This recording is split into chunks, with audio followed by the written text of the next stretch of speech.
appreciate everyone joining us for signing day. We'll start with an opening statement from Coach, and then we'll open up for questions. If we could just keep questions to the Coach Allen hire and signing day today, that would be great. Could we say signing day first, signing day, and then Coach Allen? Those yes. two topics in that order. So like always, appreciate you guys coming out and covering Penn State football. I want to thank the staff. In 2023, there's a lot to be said for a drama-free signing day. Again, I think we take that for granted. I think it's very telling about the staff and how thorough and detailed we are. I think it's very telling about our process that we don't pressure guys to commit. I also think it's very telling about the type of young men we recruit, the families that they come from, and the high school coaches and people they're surrounded with. So that's been great, and I'm very, very appreciative of that. I think if you look at our class, it's pretty well-rounded. We really were able to fill needs at every position, as well as signing so we can continue to develop across the board. I thought our length in this class is better than what it's typically been. I think you guys know this as well. We got a ton of guys coming in early. Again, that's not something, some programs pressure guys to come in early. We don't do it, but it continues to trend in that direction. More and more guys wanting to get on campus as early as possible. So we're excited about that, but I think there's also going to be opportunities for guys that come in the summer to still be able to impact our program and our roster, and we saw that last year as well. So that will continue. As you guys know, from literally my first press conference, we're gonna make Pennsylvania a priority. You know, I think we did a really good job of that the last couple of years. That continues to be a priority for us. We want the best players in PA to stay in PA, and specifically at Penn State. If you look at us, we have a tremendous hit. If you say in terms of the guys that have chose to stay home, we've hit really well in terms of those guys staying home and being successful. Whether that is a guy like Saquon Barkley or Micah Parsons or Miles Sanders, Abdul Carter. I can go on and on. Nick Singleton, the guys that have chose to stay home as high-profile recruits. And there's a number of guys I could name. Those guys have done really well here, and I think it makes sense for both parties. So we take a lot of pride in that. And then also the region, but then we've also been able to tap into some other areas which are really important for us as well, and guys really coming from all over the country and being successful here. And again, that's been going on for a long time at Penn State, so we take a lot of pride in that. So, overall, I thought we had a really good day. It's been great to get, the coordinators on board both before signing day. I think that was important. I think that could have caused some issues for us.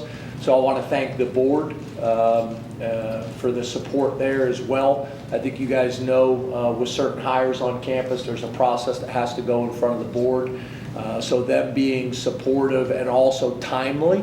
Sometimes our sense of time in college football is different than other people, and it's meaningful. And I think that goes back to the alignment conversations we've had in the past.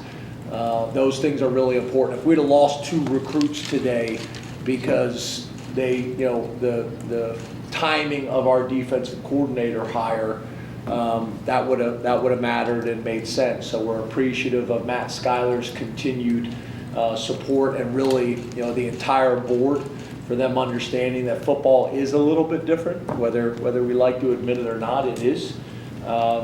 And the ramifications of those types of decisions. So I think that's been powerful, and we're very, very appreciative of their understanding and support.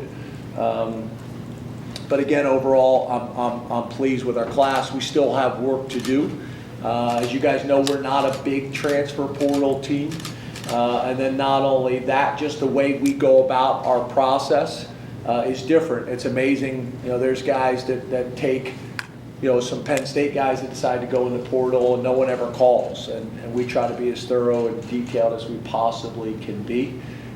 with that process as well. And that's out of a ton of respect for the young men that we have in our current locker room, and making sure that we're bringing the right guys in that are going to complement them as well as create the most competitive environment that we possibly can create. So we got some work to do there in a short period of time, but I like some of the direction that we got going on right now. So that's really it. I open up to questions about hopefully this signing day. And then obviously a few questions about Coach Allen, but you guys are going to get an opportunity to talk to Coach Allen, so hopefully most of my stuff could be about the signing day. So open up to questions. Start with Mark on the right. Hey James, thanks for your time. Hey Mark. Going back to the whole drama-free aspect, when you have changes in coordinators, what sorts of questions were you getting from prospects and their parents over these last few weeks? Did they need to be reassured? Were most kids, okay with it regardless? Can you just take us through that a little bit? Well, I think it goes back to what we talked about a few weeks ago, when we talked about how every recruit, when they commit to Penn State, I talked to them about committing to me and the university, and that there's probably going to be turnover on the staff, whether it's right away this year or whether it's in their 4 to 5 years here at Penn State. And you guys, I think, have been supportive of that as well. I know none of you guys would call and write an article and make it seem like we told a recruit right before we made a change or a decision that somebody would do that, because you guys know we don't operate that way. But I think the fact that we do that, I think, helps us. So when those things do happen, they're not shocked by that. I literally say to them, hey, are you going to be committed if, say for example, Anthony Poindexter has a chance to go be the head coach at school X, Y, or Z? Are you going to stay committed to Penn State? So we can kind of go through those things, and I think that is helpful. But then also back to the point about the board being able to make these hires in a timely way, because not only are we recruiting them, but there's people that are trying to flip our guys. And when you have a change, and specifically at a coordinator position, that can be unsettling. So being able to get that position filled as soon as possible while also being thorough and detailed, there's a ton of value in that. But I think the other thing is being able to tell the story, right?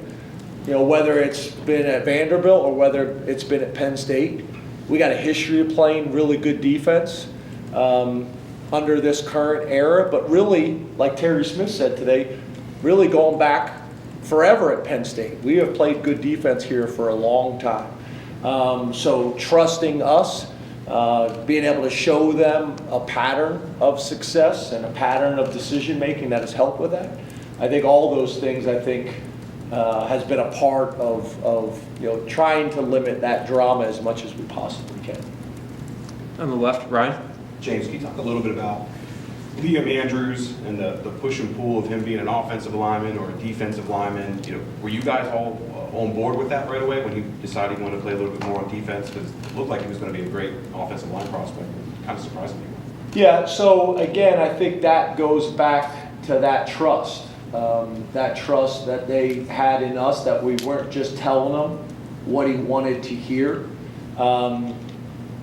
We were recruiting him hard as an offensive lineman and thought he had a chance to be special as an offensive lineman. But I think you guys know with us, we're an under-promise, over-deliver program, and I'm not going to tell a guy what he wants to hear to get him here and then switch it with other alternative motives or agendas. We're not going to do that. So, when we decided to say we're going to take you as a defensive lineman, if I'm remembering the timeline correctly, Dion was able to go see him work out, whether it was off campus at like a New England showcase or whether it was here, and we legitimately felt like this guy has a chance to be a special defensive lineman. So we were able to be transparent and authentic with him and his family and say, yeah, we're recruiting you as a defensive lineman, and feel like not only, are you going to be able to do it, but you're able to do it as a high level. Because I think that's another part of our responsibility is even if a kid wants to play D-line, but we really feel like their best future is as a offensive lineman, we'll tell them that. I think at the end of the day, we're going to let kids play the position they want to play, but when we evaluated him and Dion evaluated him, we were very excited about his future as a defensive tackle, specifically as an inside guy. His ability to bend, change direction, his competitiveness. He's going to be a big guy. Coach Troutline was heartbroken, but then also kind of involved in the process of saying, hey, we still want you here, and kind of stepped away, and Dion took over at that point, as well as the rest of the defensive coaches and myself. And again, back to that word trust. I think the family trusted that we were being transparent and open and honest with them. And it really worked out well. I think the kid felt good about Penn State before that. Now it was just a position thing we had to work through. And we're excited about him. He's got some bumps and bruises he's working through right now. But hopefully we'll get him rehab and in a position to be able to compete by the time summer camp comes around. On the right, Tyler. Hey, James. Hey, Doug. I could ask about your offensive line class. Big group, familiar with them by now. I think all 5 of them were on campus together for camp in the summer. So based on your understanding of what this group brings, impact in 2024 and then long term, and if I could just ask 2 guys specifically, if you're able to expand on a bit. Cooper Cousins, he spent so much time as the first commit in this class, and he seemed a little bit physically different than these guys are at this age. And then Garrett Sexton, because of his background, I think his coach called him an athletic unicorn. Where does he rank on the unique scale in your career recruiting guys on the offensive front? Yep. So, yeah, Coop's kind of an unusual guy, right? I think, first of all, I think he can play all 5 positions. You don't usually see a 6'6", 320-pound guy play center. I think that's unusual. In some ways, I think it hurt him in the rankings, because I think when they ranked him as an offensive lineman, they ranked him as an interior guy, and they always rank the interior guys lower than the tackles. From having him in camp, I think he can play all 5 spots, and there's tremendous value in guys like that. He came to every camp. That was unique. We played him at tackle, and he showed he could do it. He's got a nasty streak, and to your point, he doesn't look like a high school kid. He's a lean 6'6", 320 pounds, which is unusual. He also was really what I could say about a lot of these guys. He was a high production, highly rated guy who was low maintenance. I mean, literally, we offered him. They all looked at us, the whole family. He walked around the corner. I think we did this, I want to say it was maybe during COVID or somewhere around that time, because I think we were meeting outside. I'm trying to remember. And he walked away and came back like 4 minutes later and said, "We're coming." And that was the end of it. High profile guy that knew this is where he wanted to be. The family was comfortable. And they never wavered. They were awesome the whole time. He became a leader within the class and helping us get other guys. He's coming in early and is going to have a chance to compete. So I love him. I do. And then when you talk about, Garrett Sexton is a weird one, right? I mean, Garrett Sexton was a quarterback. You don't hear that very often. Quarterback to offensive tackle recruit and become one of the highest recruited offensive tackles in the country. Wisconsin has not been a big kind of recruiting area for us. We've been able to get one kid every maybe 4 or 5 years out of that area. This year we were able to get a number. I think it started a little bit maybe with Jerry a few years ago, Jerry Cross out of Milwaukee. I think that helped us. And then for us to get 3 guys out of Wisconsin this year is very unusual. And he's a really good one. He got hurt in his senior year, so missed some time. But again, another kid in another family that was really trending as a prospect once people kind of got a chance to see him, and his transition from quarterback to tackle. Came to camp and did a great job for us in camp. And then his senior year was limited with an injury, but we think he's got a really high ceiling. Excited about getting him on campus and working with him as well. And him and his family were phenomenal. I think we were able to get a few more guys in this class that we think can be tackles. That's always been a challenge for us, is getting the length that we would like and the athleticism to be true tackles. We've had some guys that have been able to be swing guys that we think, probably are guards but have the ability to play tackles. So we've been able to get a few more of those guys in this class. But it's still a little bit of a need for us, whether it's the transfer portal or you never know in a second signing day. You just can't have enough of those tackle body types because typically those guys can go inside. A lot of times it's hard for the center guard body types to go out. But overall, very, very pleased with the class and what Coach Troutwine and the offensive staff was able to do there. In the front, Greg. When you look at the high number of early enrollees, is it fair to think that you may get more guys ready to compete in spring practice and summer camp because there's more of them, or is it too early to say?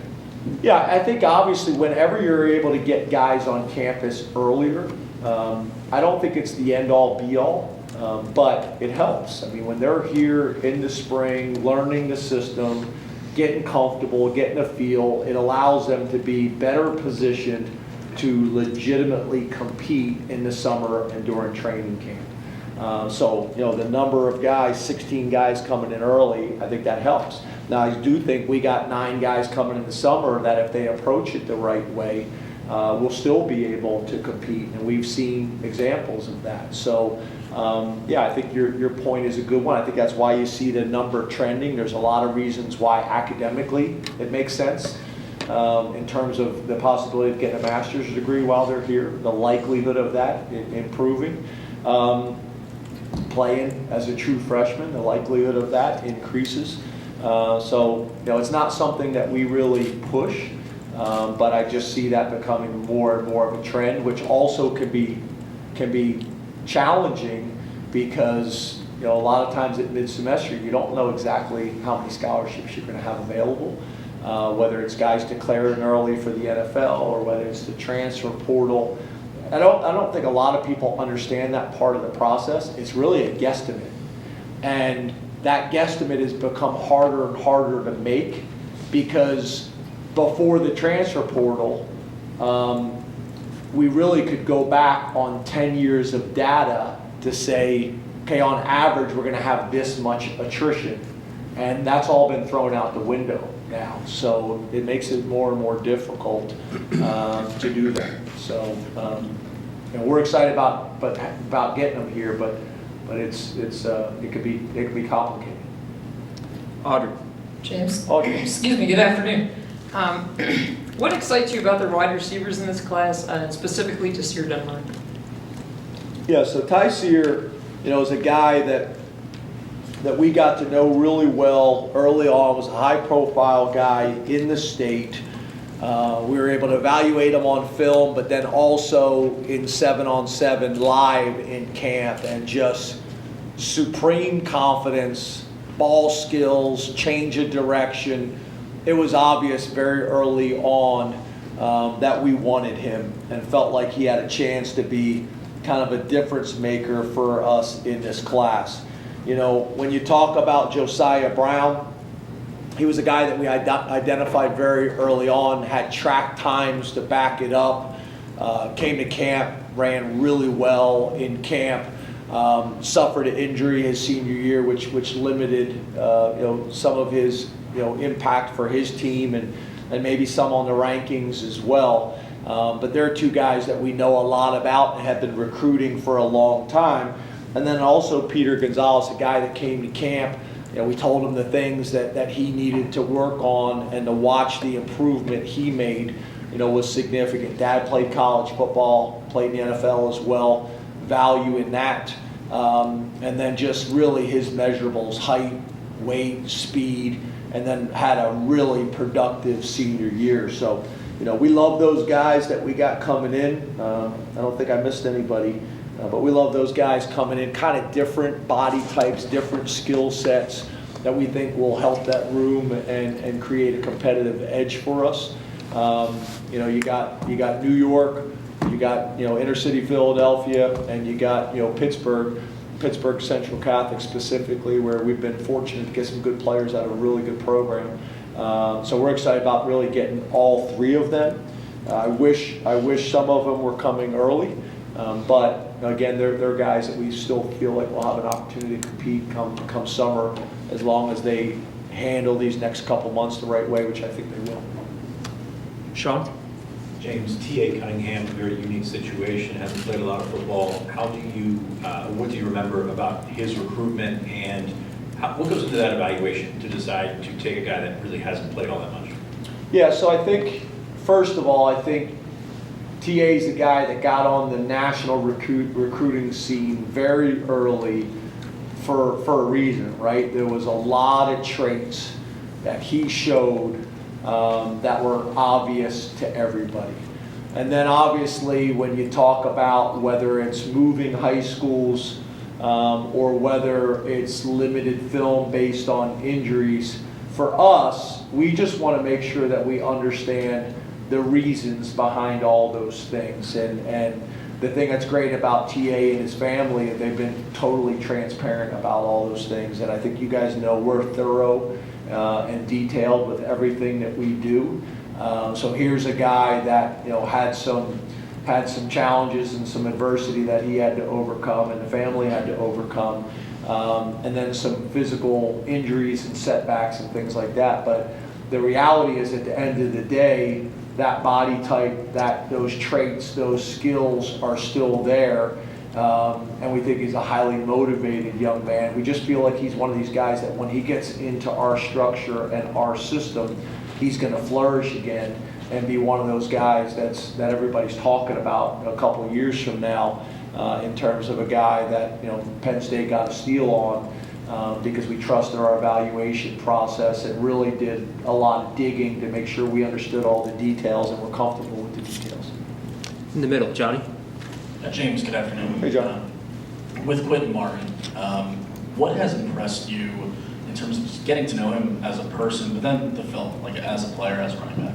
Yeah, so I think it's what's unique about both of our running backs this year in this class.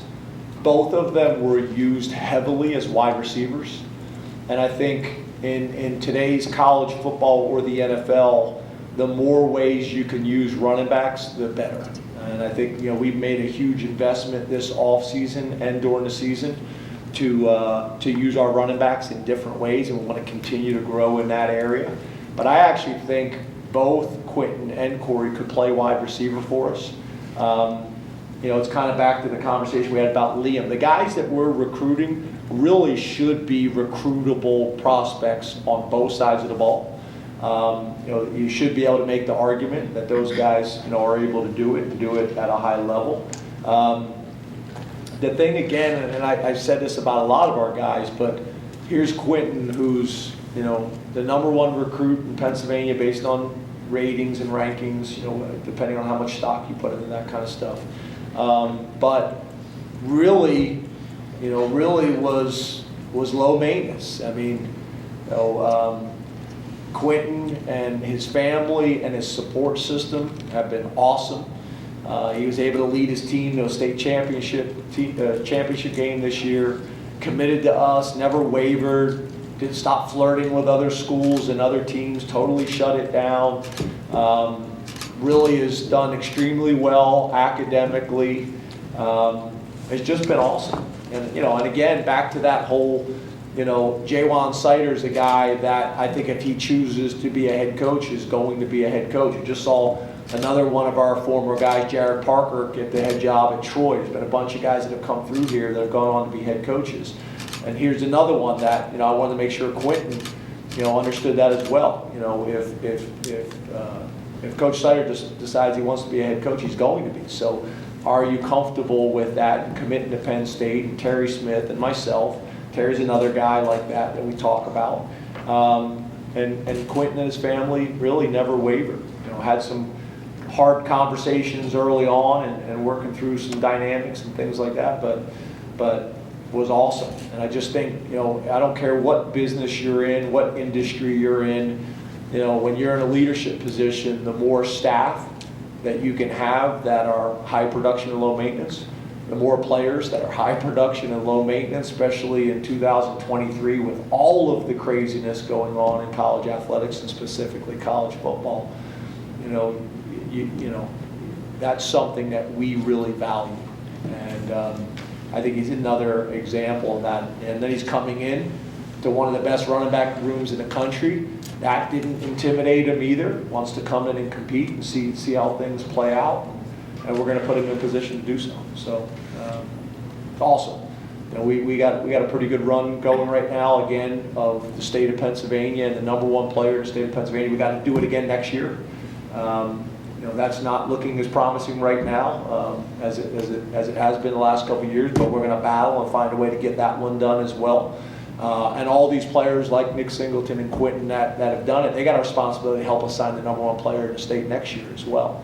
So we take a lot of pride in that. Again, I'm a big believer for a lot of different reasons, not just Penn State's, but for the young men, that's a win-win for everybody. The best players in Pennsylvania need to stay in Pennsylvania. They need to come to Penn State. I also believe the best players in the region should come to Penn State. I'm biased, but I think we're the best option in terms of combination of school and football and being able to compete at the very highest level. We're the best option within the footprint. That's no disrespect to any other program, but I believe that, and I feel that way. Back left corner, Allie. Hi, Al. Hey Coach, how are you? Good, how are you? Good. We talked to a couple lettermen recently in the last couple weeks about what it means to play at Penn State, what type of kid they think comes to Penn State. But in your words as the head football coach, intangibles for the field, fine, but what type of person are you looking for to join your program? Yeah, I think that's one of the things that I think you guys have heard me talk about in the past, and I talk about with the staff a lot. And again, knock on wood, I think we've done a good job of this because, again, we're responsible for 125 18 to 22-year-old males, the most unpredictable group of people on the planet, and we're responsible for them unfairly 24 hours a day. And we've worked really hard at making sure we know what we're bringing into the locker room. Not perfect, but make sure we know who we're bringing in the locker room, who we're bringing into the Happy Valley community, who we're bringing into the brotherhood of Letterman, and making sure that the guys that we take, that the Lettermen are going to be proud of those guys, the community is going to be proud of. And again, that's not easy. And I think we do a ton of homework there. Just like myself, they're not all perfect. But I do believe the guys that we're bringing within our structure and within our support system will flourish. I really believe that. We got a ton of examples of guys that have flourished under the structure and under the system. So for us, I talk to the staff a lot about don't get intoxicated by talent and talent alone. You know, look at the transcript. There's a ton of information on that transcript besides just GPA, absences, tardies, the type of classes they're taking. Ask a ton of questions at the school. You guys have heard me talk about this before. Talk to the high school coach, but there's pressure on the high school coach, right? Talk to the teachers, talk to the guidance counselor, talk to the principal, talk to other students in the hallway. You know, you guys have heard me talk about this before. My mom was a hall aide as well as a janitor in our school system. Talk to them. They know everything, and how these young men treat, you know, people that work in those buildings. I think this is very, very telling. Talk to other coaches in the community that don't have the pressure to talk, you know, kindly about the kids. Get information from them. Be willing to ask the tough, uncomfortable questions. You know, and it's funny because I say the same thing to recruits. Like, I'm a big boy, you won't hurt my feelings. Like, ask the tough questions. If there's concerns that you or your family have, or other schools have negative recruited, just ask. Let us talk through these things, and that's part of building that trust and that relationship. And then, again, not telling recruits and families, and for the most part, the kids that we're recruiting in the families, they appreciate the transparency that we're not just telling them everything they want to hear. Oh, you want to wear number 1? You got number 1. You've told that to every recruit in the class, even the O-line. Like, you know, are you going to start as a true freshman? Oh yeah, you're going to start as a true freshman. You know, back when we were in Pollock dorms, oh, you're going to have your own room with your own bathroom, and then they show up and they didn't. Like, we're a under promise, over deliver program, and I think sometimes we lose kids for that because we don't sell them on a fantasy. We sell them on the reality, but I think when you sell young men and their families on the reality, then I have a better chance of holding them accountable to what the expectations are once they get here, and that trust is established. And then once they get here, you're able to build on that trust and that relationship. Because as you guys know as well as I, it's not going to go perfect. You know, they're going to think they're going to play as a true freshman. Some will, some won't. Some are going to expect to play as redshirt freshmen or true sophomores, and maybe they don't get the same amount of playing time that they thought they were going to get. Or maybe they, you know, miss a couple field goals and then social media blows up on them. Like, there's going to be adversity that comes. So by really developing this relationship based on trust and love and support through the good times and bad times, I think allows you to overcome some of those things. And we've been fortunate. We've been fortunate through chemistry, love, support, honesty, transparency, that I think we've been able to work through a lot of issues that can be challenging at times. Middle right, John? Hey, James. How we doing? Good.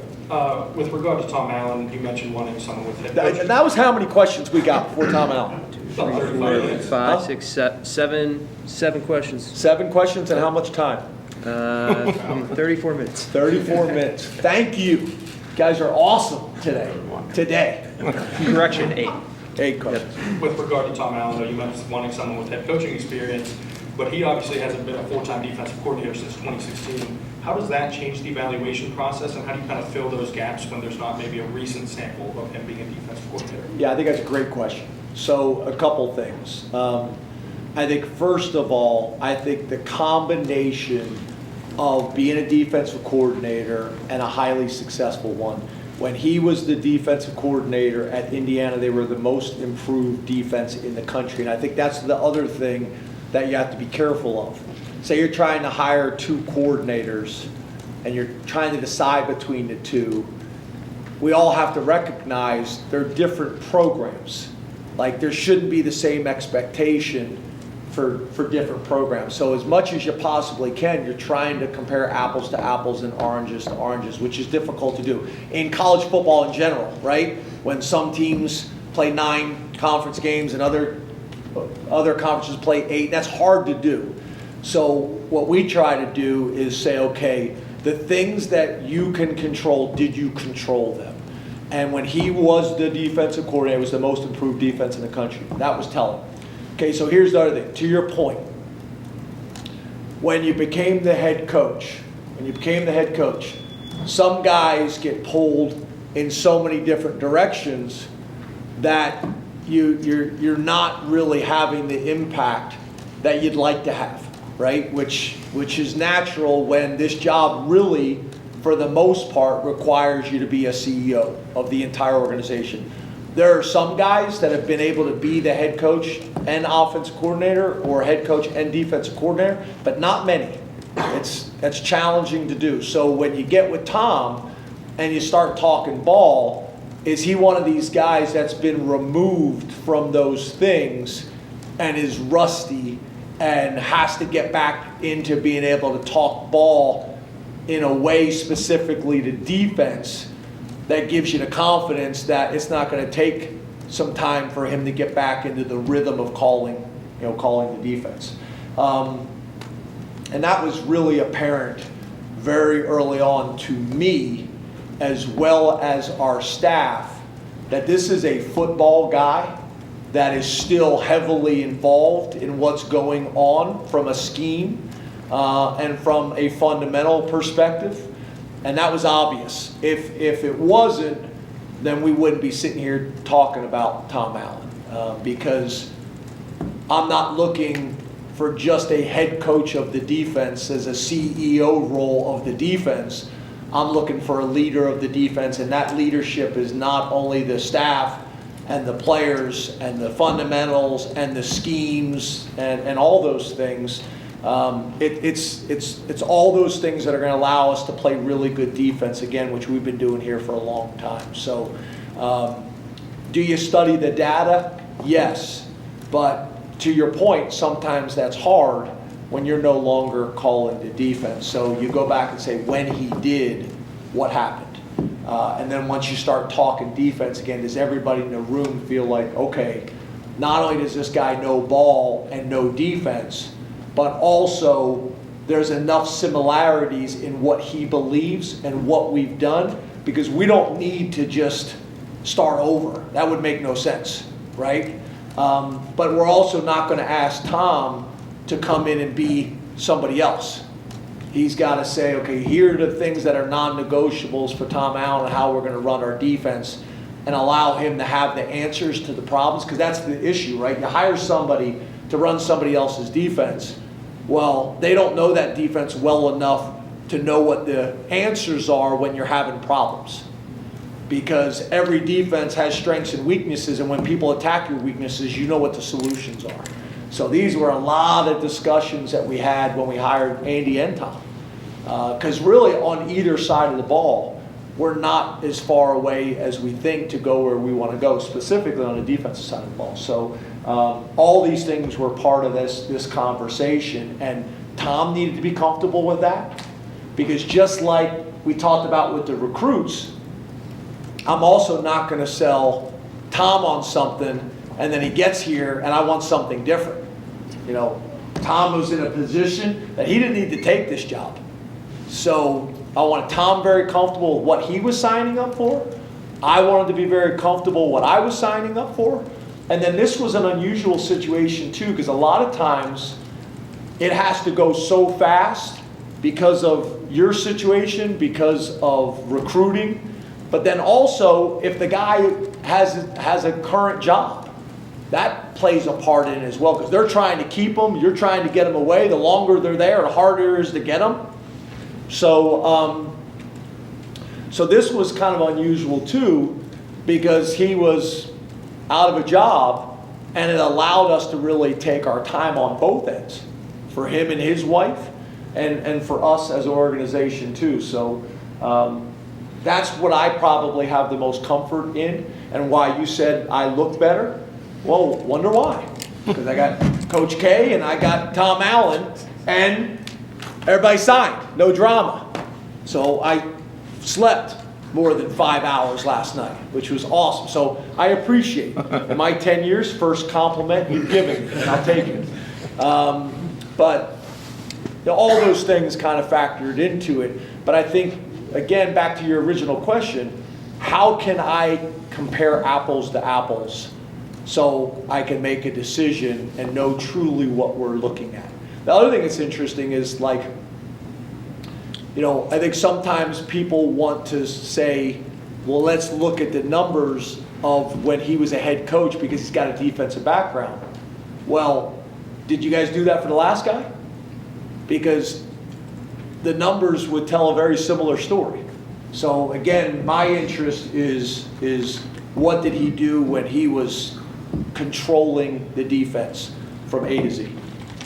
Got time for one more, Neil. James, the quarterback, Ethan, what are your big picture plans for him? Would you expect him to possibly play next year? Yes, Neil, my friend. Yeah, I think that's hard to say, right? We recruited Ethan because we've seen over time that he's got a chance to be a really talented player in the Big Ten and nationally.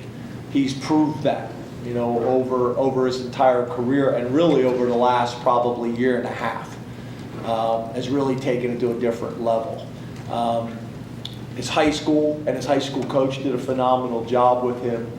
His quarterback trainer, as you know now, we've got history with him. He's done a great job with him as well. His family have done a great job. This kid's wired right. He's been raised right. discipline and structure at his high school, discipline and structure in his home. So I think all those things lend a young man to have success when he gets in our structure and discipline. I think he's fortunate. I think more times than not, especially at the quarterback position, you know, are there exceptions? Yes, but more times than not, you'd like to come in and sit behind a guy for a year and learn and take it all in. I think there's a reason why Drew threw 23 touchdown passes and 1 interception, or whatever that number was this year. I think being able to sit behind Sean and learn behind Sean was valuable. When I was with the Green Bay Packers and we had Brett Favre and we drafted Aaron Rodgers that year, I think a big part of Aaron Rodgers' success was he was able to sit behind Brett, learn from Brett what Brett did well, what he would do differently, and obviously you look at his career. So I think more times than not, there's a ton of value in that. Now, does that mean that he won't have a chance to come in and compete? No. We want him to come in and compete. We want all of our guys to come in and compete. But worst case scenario, if he doesn't, then he can sit behind and learn for a year and then be competing that following spring, then that's not all bad either. And again, these are the type of conversations that we've had as well. I think he understands. Him and Drew have a relationship. I think that helps too. But that position, as we all know, is the most position probably in all of sports, and specifically in college football in terms of, you know, competing for championships, conference and national. So, you know, the better we can recruit at that position and develop at that position, and then recruit around that position to complement those guys, the better. And that's O-line, that's tight ends, that's running backs, and that's receivers, and that's coaches. That's all of it. So we're pleased with him. We're really happy he's in the fold, and his development over the last year and a half has been really cool.